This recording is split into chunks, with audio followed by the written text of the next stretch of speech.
that I tell women and who don't believe in themselves, I said, nobody can be you better than you, okay?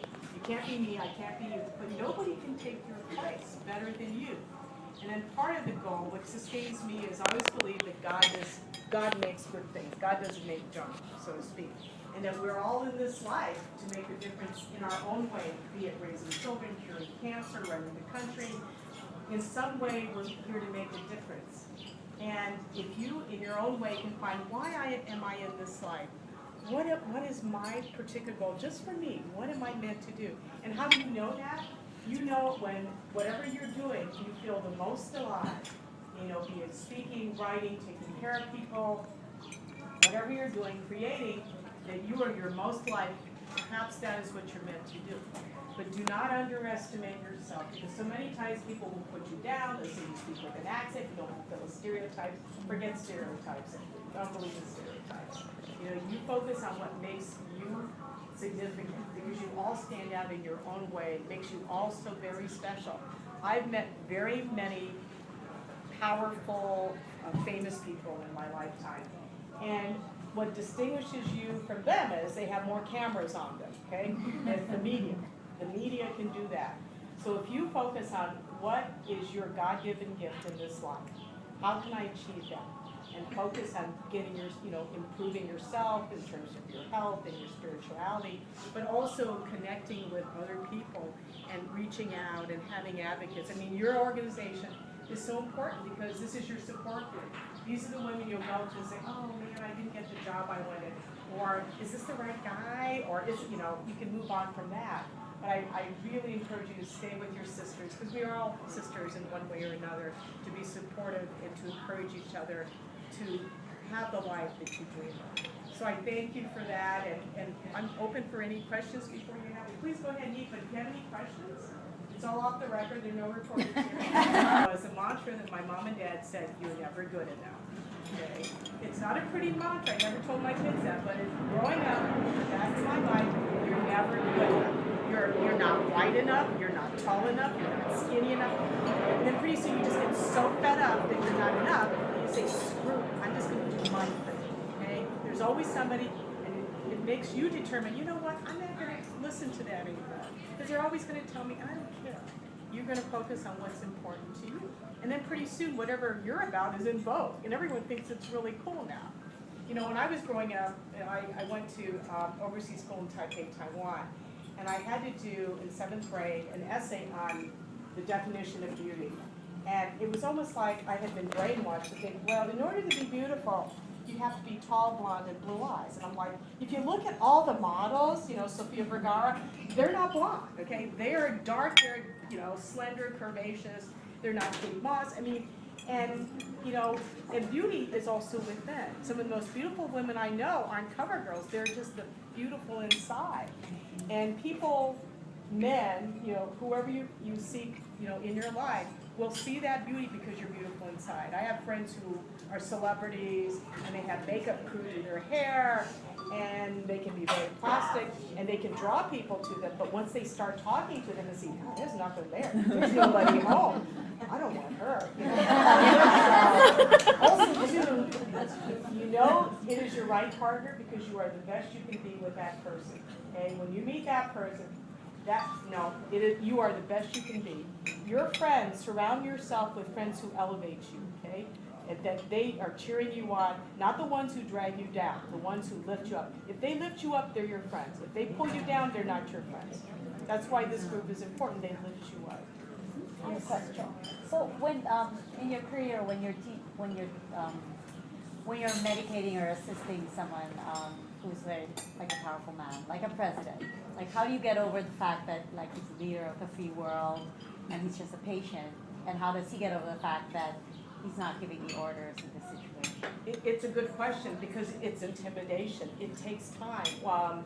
The first time anyone meets the president, they're just like, oh, And there's a funny story. I think it's time and desensitization. I had spent 8 years at the White House with the Clintons, and they still keep in touch. So I see them over and over again. It's like, okay, you're still respectful, But, I mean, he's the only person I've ever yelled at. Yeah, I remember, you know, a couple times yelling at him, and then I would leave, and I said, oh my God, I just yelled at him.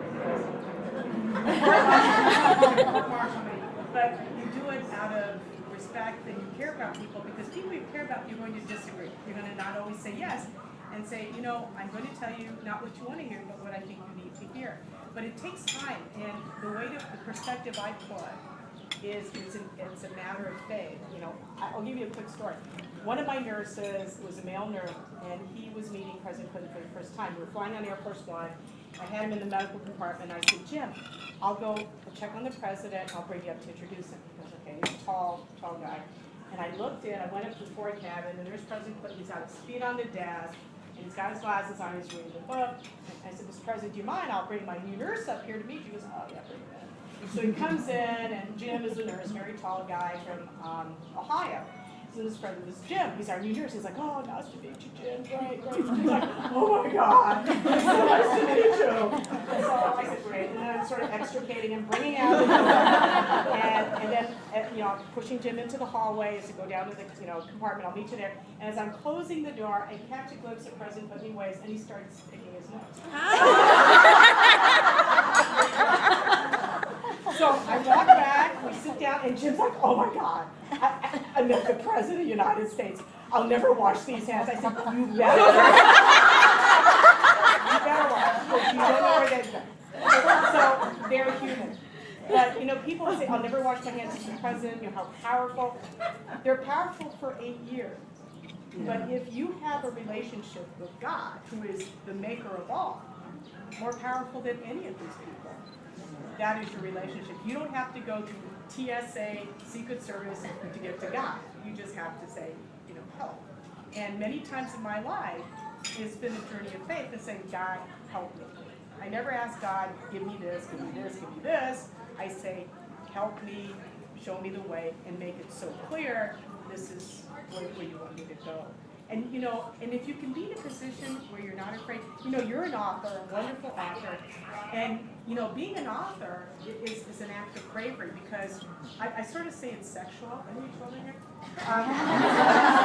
You write your book at night. It's conceived in darkness, alone, at night. And then when it goes out into the world, everybody sees it. And if they criticize, it's like criticizing your baby. Oh my God, look at my baby. But you really put yourself out there. Your opinions are there. They want to criticize. I mean, you're exposing yourself, but that's the bravery. It was on Voice America Network, and the beauty is because I own my radio show, I don't advertise. I can say whatever. And you had 46 minutes of airtime, and I always had a theme. The theme would be I would spend the first 15, 20 minutes talking about some current issue regarding health, and then there was various themes like. You know, I had one theme where one of my patients' daughters died suddenly. Her daughter was 40. She found her grandson found her dead. It was sudden death. It was around Christmas time, and this lady was so depressed. And so what I said was I dedicated this radio show, this one particular segment to hope for people who are in bereavement. So I had a friend who counsels widows and people who lost their children. And so she was on for a while. Then I had a friend of mine who was a psychic medium. And she was on for a while, and this was really bizarre because we were in the studio in Tempe, and my son Andrew, who also works at my office manager, was the producer, so he's there, you know, working on it. And the psychic started talking, and then she started coughing, and I said, "Would you like some water?" And we're muted, you're putting mute on so you can't hear her cough. She goes, "No," she says, "there's a spirit trying to channel through." Meanwhile, the woman beside her, the bereavement counselor, started crying. I go, "What's the matter?" She goes, "She's channeling my sister who died 10 years ago." And it was just like, woo. So, you know, but it's a fun thing. But what it did was give people hope and peace and resolution. So there's another side of me, you know, I'm a traditional internist, you know, medicine, but I also look at other forms of healing, and I also look at other ways of connection with people.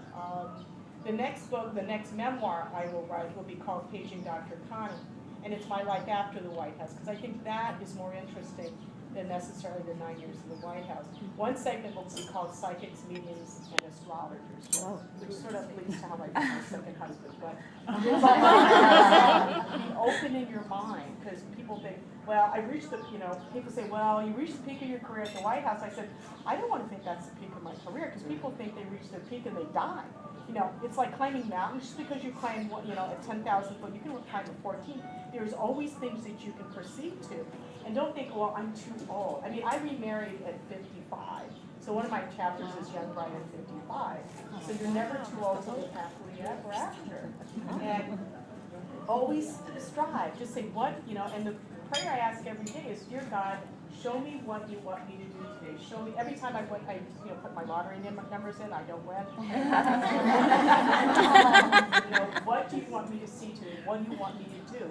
And whose life do you want me to impact? And sort of a lot of ways, my motto is, if you can make better every life you touch, every organization of which you're a member, you would have lived a good life. So if the story I give is I have a patient of mine who worked Wall Street for many years, and he told me that back in the 60s, I think he was an alcoholic drug user, and he worked Wall Street as a trader, and he was going to kill himself one day after the markets closed. He was walking home in New York, and he was going to go home and turn on the oven, gas himself, and kill himself, because there was no reason to live. He had made a lot of money, but his life was empty. And as he was walking, crossing the street, he said to himself, I have no reason to live unless one person in this city just shows me I'm worth living for. So he's crossing the street, and if you've been in New York, everyone passes you, don't look at you, and he's pushing through, and he's crossing the street, and he looks up, and this lady, can't remember what she looked like, but she was walking towards him, and she looks right at him, and she smiled and said, have a nice day. She looked right at him. And that's the power of human connection.